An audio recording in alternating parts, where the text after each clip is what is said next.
Hey, hi, hello. Welcome to Diana Emerson. Today we're listening to Cold Case Files, Woman in the Woods. It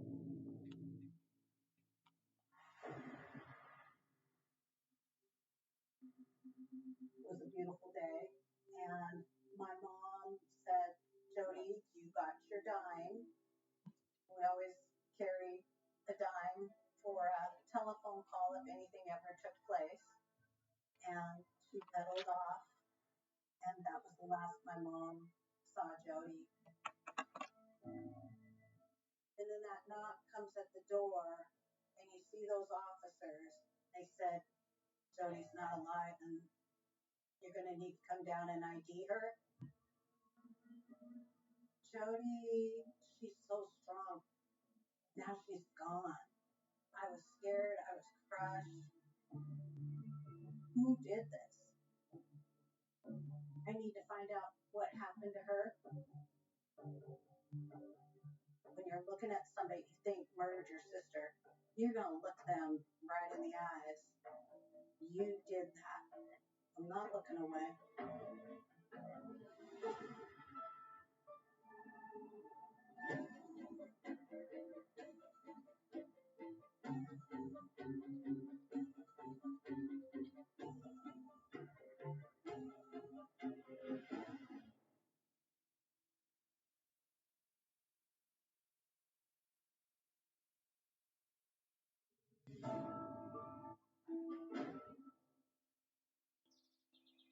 On a lazy summer afternoon, a love-struck couple drive into the woods of rural Washington, looking for the perfect hideaway, a secluded spot to carry out their secret romance.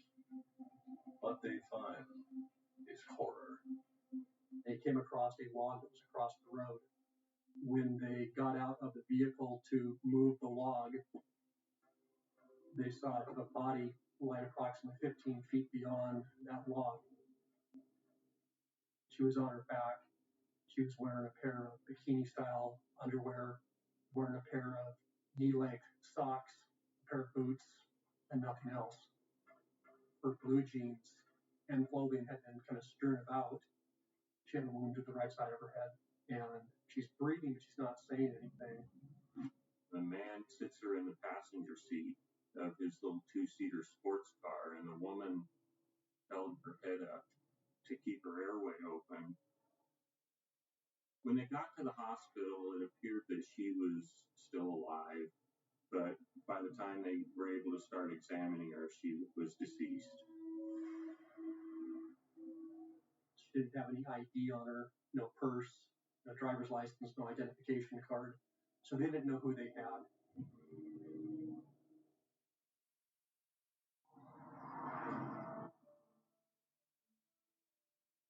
Earlier that afternoon, before this grim discovery, 20-year-old Jody Loomis had jumped on her bike, headed for the stable, and to ride on her horse, Sully. It was a beautiful day. Back in 1972, I'm 12. I took off down the road to meet my girlfriend. Jody decided she was going to go to Saudi and be back before dark. My mom said, Jody, you got your dime. We always carry a dime for a telephone call if anything ever took place. And she pedaled off. It was a nice sunny August afternoon. I ran the family fruit stand across the street, kitty corner from the house. A bicyclist came down to the stop sign. Her dark blonde hair was tied in the back in a big long ponytail. And she just sat there and just kept looking left and right. And after several minutes, she finally broke around the corner where I couldn't see her anymore.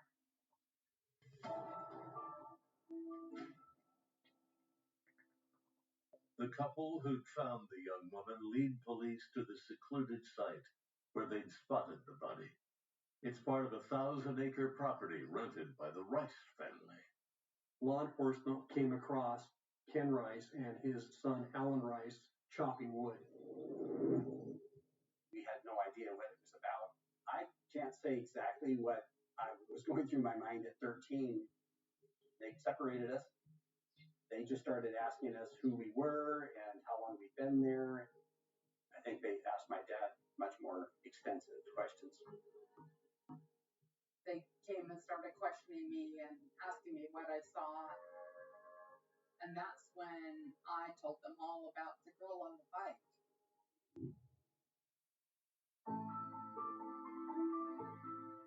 During those carefree summer days, Jody had been allowed to roam as long as she followed one rule. The number one rule was be home before it gets dark. After a few hours, mom's upset, so is dad. They're starting to make calls. Something really is wrong. I was on my way home when I got a page. There was a suspicious death at Stevens Memorial. The duty nurse directed me back to a locked room where the body was. That was a troubling sight, to have her laying there with just shoes, and her glasses were askew on her face, and she had a bullet hole in her head. We could see that there was dirt and leaves were stuffed in her underwear.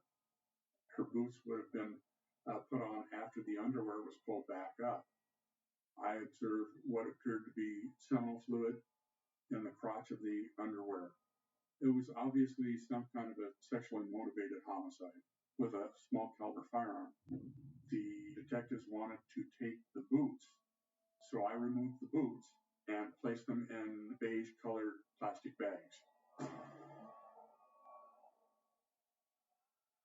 Detectives believe she was forced into the woods at gunpoint and forcibly raped there on the dirt on the ground, and she was able to put her panties back on.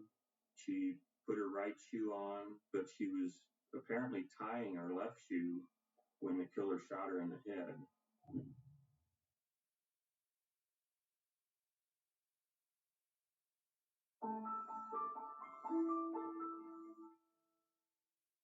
The whole family checked everywhere they could until they called 911. And then that knock comes at the door, and you see those officers, and you let them inside, and they've got this look on their face. Oh, it's something I'll never forget. You know, when they said we think Jody's not alive, and you're going to need to come down and ID her. My mom fell to the floor. My dad couldn't catch her. Jim, Jody's fiance, was standing beside me. He was an extension of our family. And I could hear him crying. It's this whole feeling of everything just precious. Yeah, right then and there.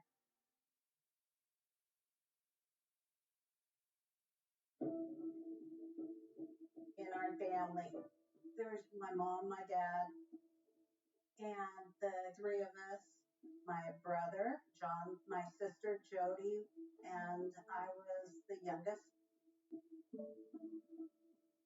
Jody was blonde-haired, blue-eyed, about 5'2", but had this personality of authority. Jody and I met in high school. She loved animals, loved outdoors, and very quick to defend anybody or any animal that she felt was being abused or not treated properly.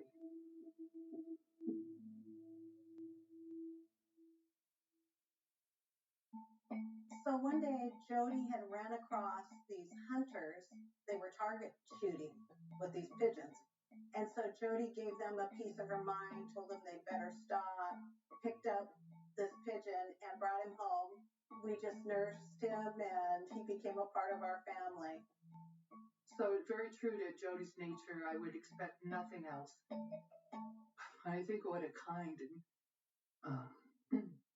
and gentle and loving person she was.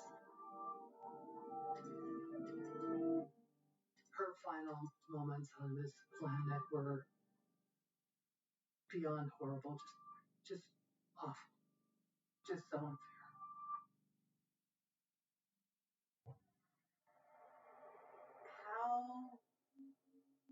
How could somebody in a split moment decide, I'm going to rape that person and then I'm going to take their life? That's a mind that you wonder, what else have they done?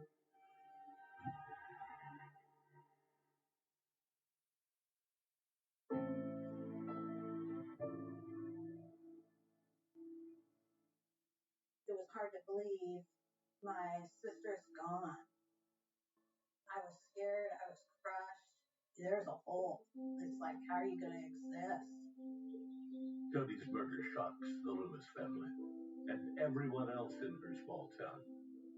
As the family grieves, the coroner looks to pin down a cause of death.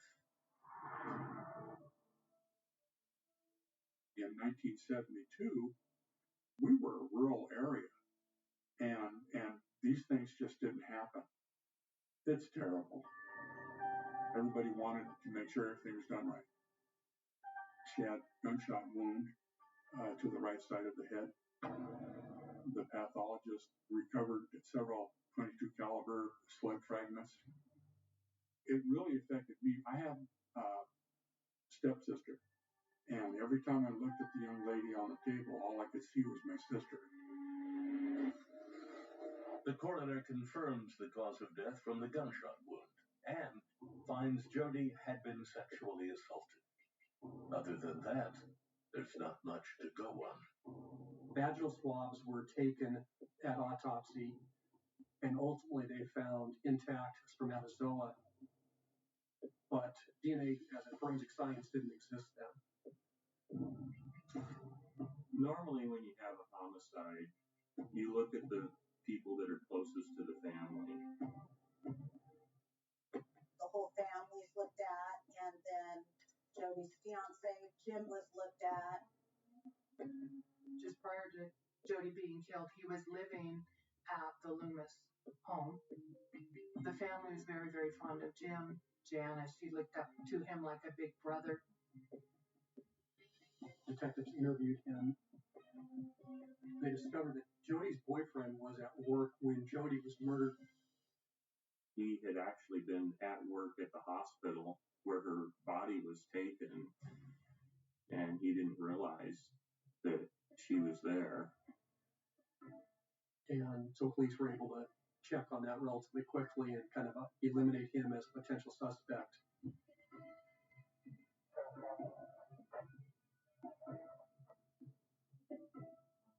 I was old enough to know that you never know. It could be the nice person next door. You know, you just don't know. Yeah.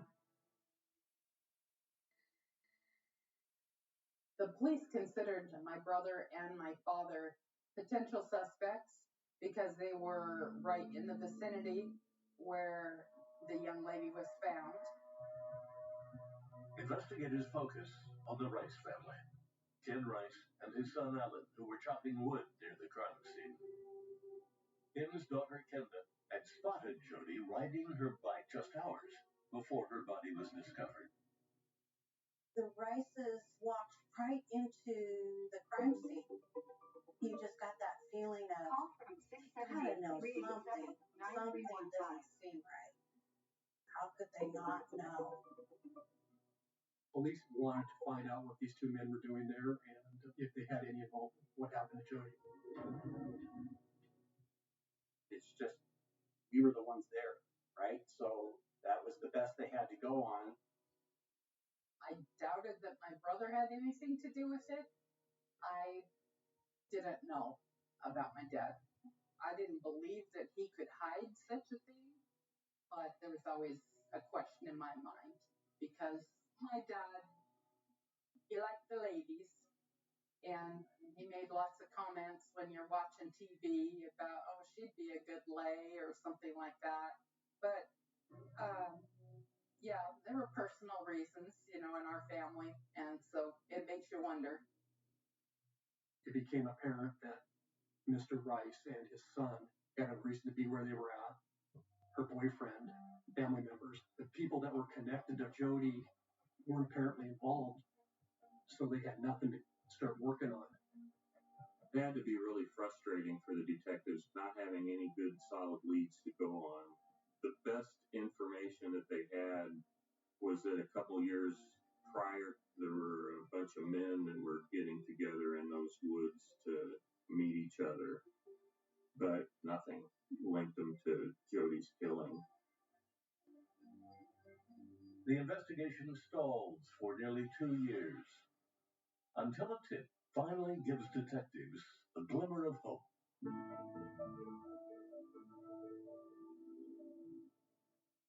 Police get information a group associated with a biker gang had been bragging about raping and killing a young woman.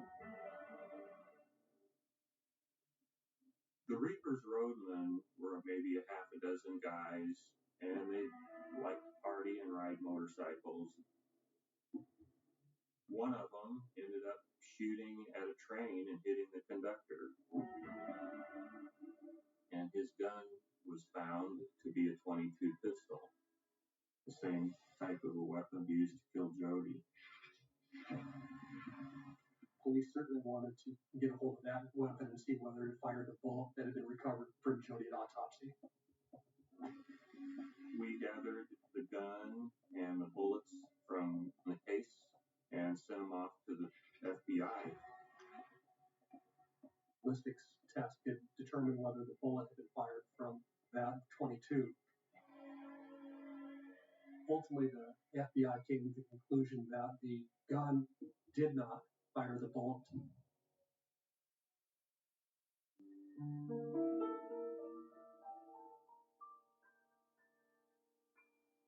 Jodi's killer is still out there, and people fear he might strike again. That fear turns to panic when other young women begin to vanish. An individual was abducting young women off the streets. It wasn't any particular profile other than they were women and they were young and they were pretty. There was a serial killer killing college-age girls in the Pacific Northwest. There were numerous murders that were taking place. They had been raped. They didn't know who it was. I believed that Jodi could have been one of his victims. How vicious somebody must be. He's still out there. We've got to catch him.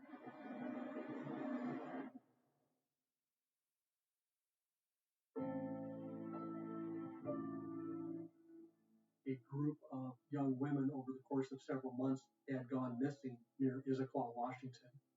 They were looking for suspects.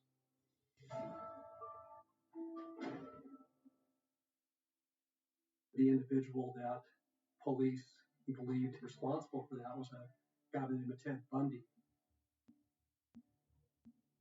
The similarities between Jodi's case and the Bundy murders were that she was the right age group, college age, and probably the right hairstyle. A lot of them had their hair parted down the center. Jodi parted her hair down the center. People in Snohomish fear this notorious killer has struck again. Yet investigators realize that Jodi's murder doesn't match up with Ted Bundy's MO. Ted Bundy would put his arm in a sling or carry a crutch or do something as a ruse to get a college student to help him.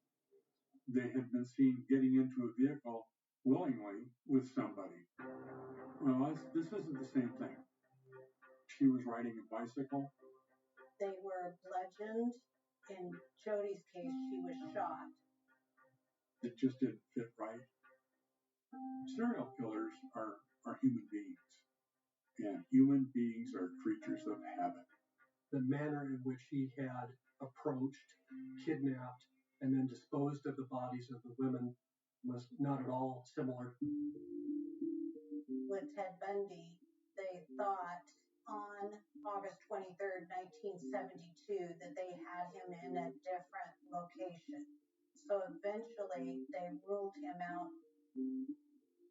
Investigators eliminate Ted Bundy, leaving them with no solid suspects in Jody's murder. The case of the young woman who went out on a bike ride and never came back goes as cold as the winter winds that blow down from Canada.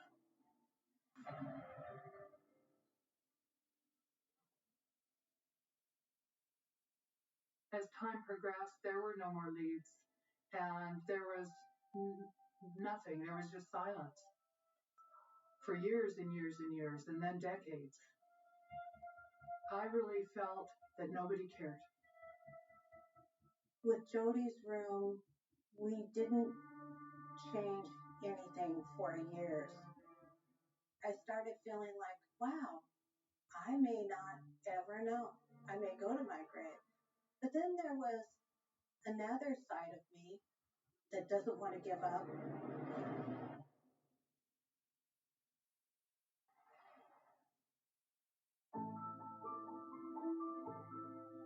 Investigators also refuse to give up. Jody's murder and other unsolved cases get a fresh look from a new investigative unit. So everyone realized that there was real need to have a designated team of detectives doing cold cases. Jody's case fit the criteria that the cold case team was looking at. It was a homicide, sexually motivated homicide, and he could tell she was a completely innocent victim. So in 2005, my parents and I were called. They said that there was new life being breathed back into the case. Wow, that was our lucky day. That was our lucky day.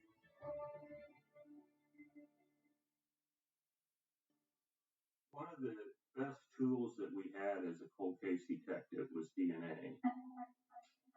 We were always looking for DNA evidence that wasn't too degraded to be able to get a profile from. With Jody's case, intact spermatozoa had been taken from the vaginal swabs at autopsy. So everything that they would need appeared to be present in this case. We knew that we could go get these vaginal swabs, the slides that had been sent to the hospital, and we were going to get a DNA profile and upload it to CODIS and solve this case right away. Justice for Jody hangs on a DNA sample from her crime scene evidence. But investigators, again, hit a major obstacle. Then we found out that there was no DNA evidence anywhere. We couldn't find it. All were missing. We were just flabbergasted. And it was just devastating when we realized that those things had been lost.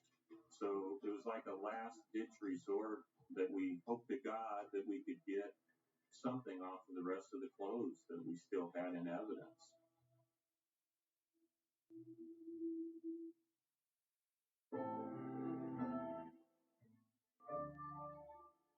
When you started going back this far in time, there's a lot of challenges.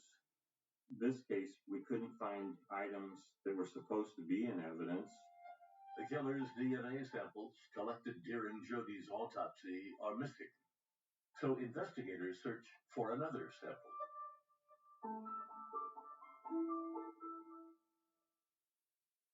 But we had Jody's shirt, her bra, jeans, and both of her boots. I sent all those items to the State Patrol Crime Lab to see if they could find any DNA evidence that might have been missed or left on another article of clothing.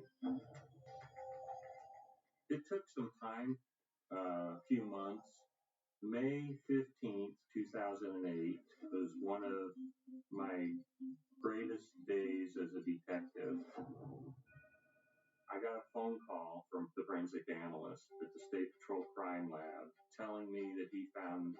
lot of DNA evidence on Jody Loomis's left boot.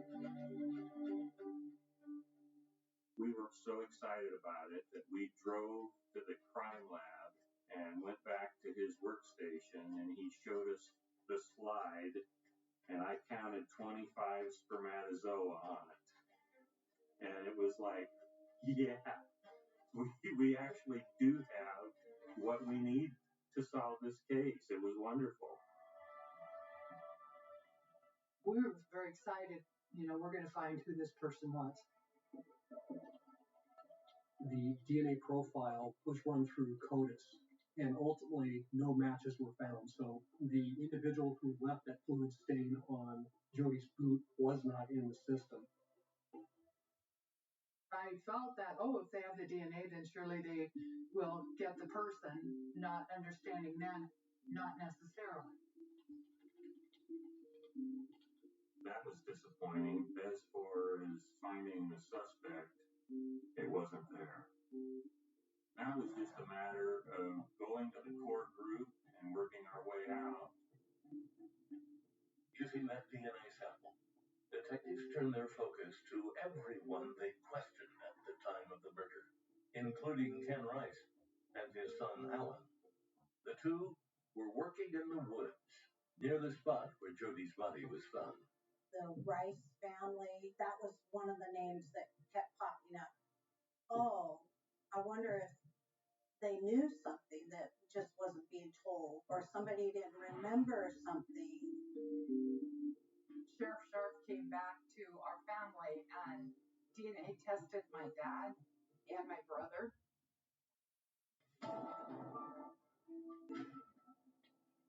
I didn't have any new information on who might be guilty because I had no information at all, really.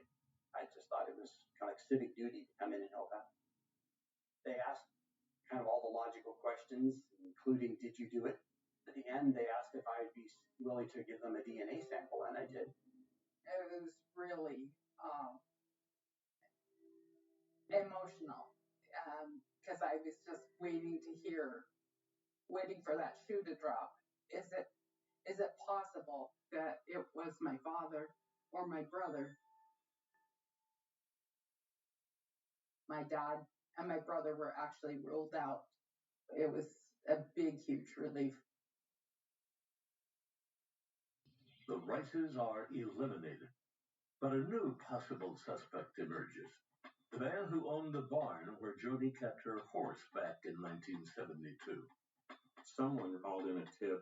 They thought maybe the barn owner at the Ostrowski farm could possibly be the person that killed Jody Loomis. I was aware that they were looking up the owner of the barn. The wife was a close friend of my sister's, and the husband was not. He made some kind of an off-color comment to Jody at one time that Jody's father learned about, and her father had words with him.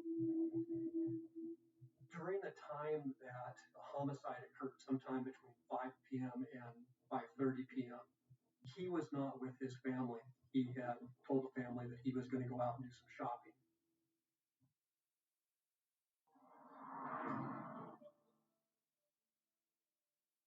I thought this is a person of interest that should be interviewed. There were a number of questions that Sheriff had asked him in regards to the allegations that he had sexually come on to Jody. The barn owner doesn't have an alibi. Still, investigators wonder if he really had the opportunity to commit this murder. From all reports, this is the first time she would have ridden her bike or her horse was boarded. Typically, that's not how she got to his home. Still, he was one of the first people cold case detectives tried to eliminate her included. When they got the DNA profile from the boots, Sheriff asked the barn owner whether he'd be willing to give a DNA sample. He was an older man, elderly. He was cooperative. We had his DNA tested. We were able to rule out the man that owned the barn. You now have a DNA profile, and if you can't match that up with anybody, you don't have anybody to pursue. no suspect, no one being handcuffed, no one being charged, and no hope of that occurring anytime in the near future. I didn't know if I'd ever see the face of who murdered my sister.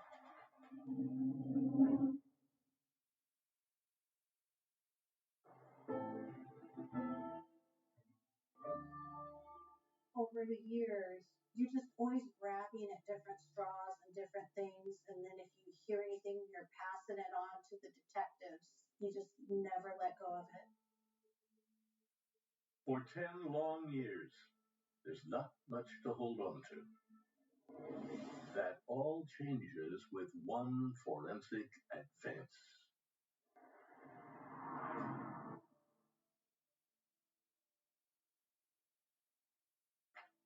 Detective Scharf became aware of a new use of technology called forensic genealogy. Using a suspect's DNA, a genetic genealogist searches for partial matches in public DNA databases. Those partial matches lead to a family tree. Someone in that tree could end up being an exact match. I thought that this genetic genealogy could possibly be a godsend. It wasn't a done deal, but we could possibly find out who this was.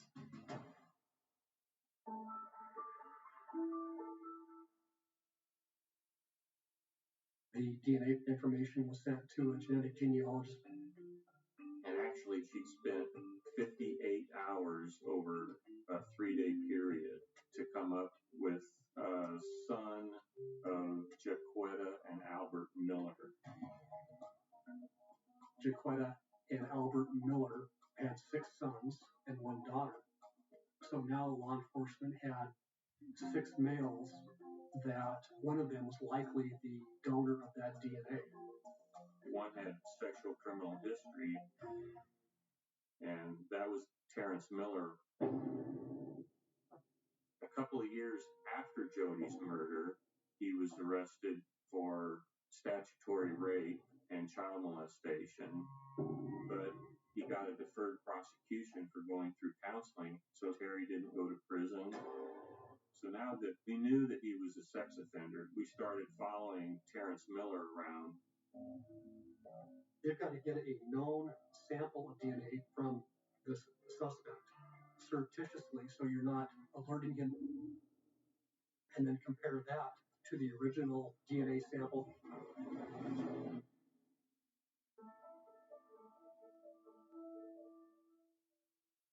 The only way this groundbreaking technology pays off is if undercover officers could get a sample of Terrence Miller's DNA. We asked them to follow Terry around until they could get anything that touched his lips, because we wanted a saliva sample. That's your best evidence to test for DNA. So they followed him to a casino. They watched him buy a cup of coffee and then discard that cup in a garbage can. Seconds after that coffee cup was thrown in the garbage, detectives secured it, put it into a plastic bag. They brought me the cup. I booked it into evidence and took it to the crime lab and crossed my fingers.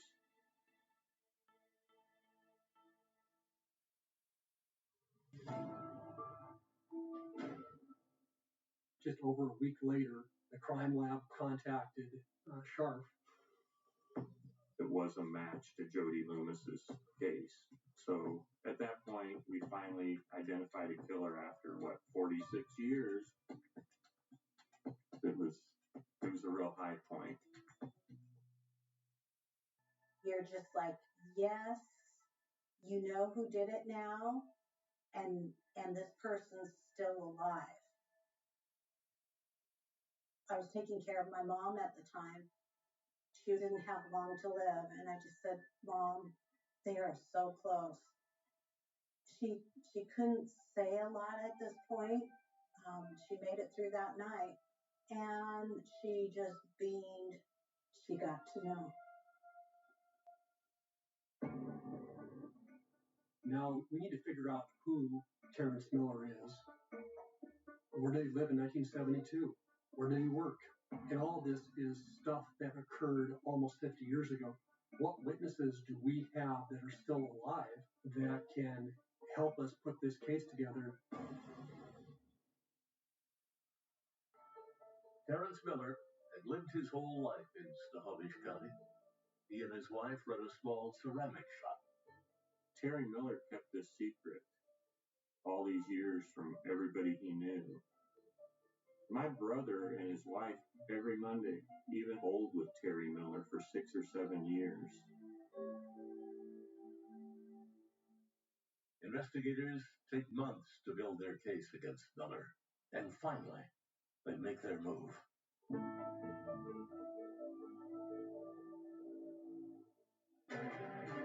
Breaking news at 11 o'clock. Snohomish County detectives making an arrest in a decades-old murder case.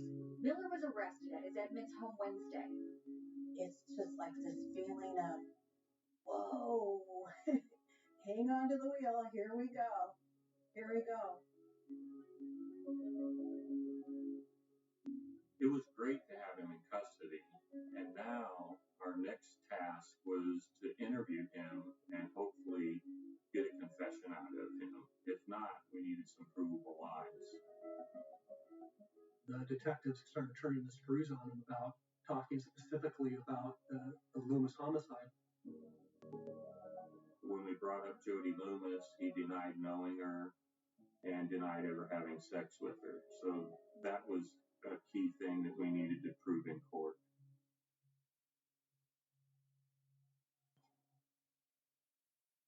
Miller was ultimately charged with 1 count of first-degree murder, so premeditated murder, and he pled not guilty to that, and trial dates were set. Now, whether we can prove that Terry Miller is the guy or not is still an open question. So much time had passed.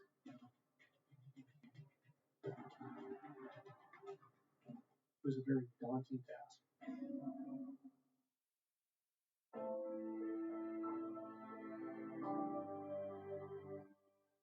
We know we had the right guy, but we still had to put a case together that we could prosecute in a courtroom. Prosecutors are preparing to try Terrence Miller for the 1972 murder of Jody Loomis. But they face a major challenge. At that point, all of the detectives that had been involved in the initial investigation were dead. The medical examiner who had conducted the autopsy was dead. Both of Jody's parents at that point were dead. So we need to figure out what witnesses that we still have left and how we're going to get that boot in front of a jury. We requested that the judge impose bail in the amount of $1 million for Mr. Miller. And then Mr. Miller was incarcerated pending trial. Over the course of the next several months, when Mr. Miller was in jail, he made a number of phone calls to his wife. Every phone call is recorded. He had made comments to the effect that, I'm going to jail. They've got me. They got the DNA.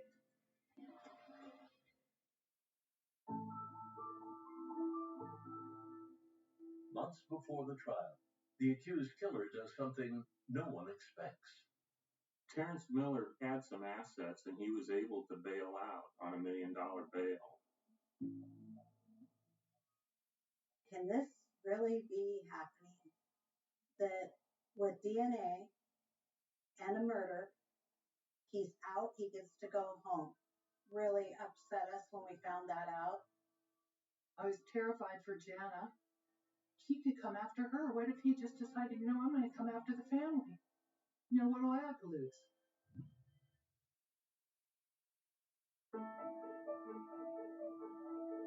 A year and a half after police arrested Miller, and with the COVID pandemic raging, the accused killer's trial finally begins. The defendant, still out on bail, returns home after each day in court. we were able to gather enough witnesses together that were members of law enforcement or the coroner's office from 1972 that were able to get all of our evidence in front of the jury. During the trial, Terry Miller was very stone-faced. When you're looking at somebody you think murdered your sister, you're going to look them right in the eyes. We give closing arguments on Friday, November 6th, and then they break for the weekend. So the plan is the jury's going to come back at 9 on Monday. I was pretty confident that the jury was going to convict.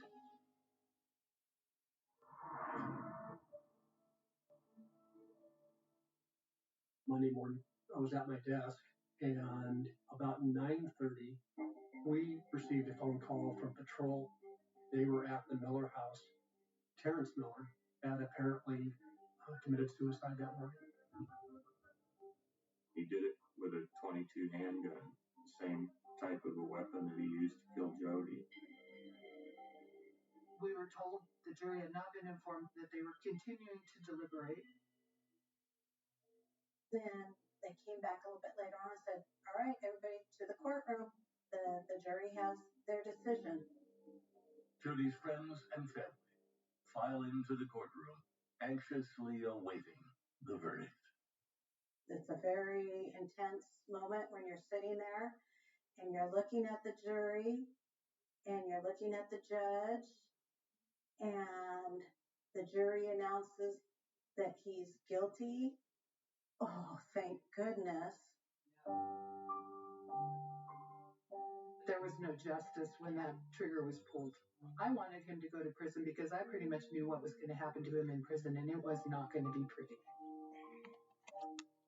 I wanted the Loomis family to see Miller convicted.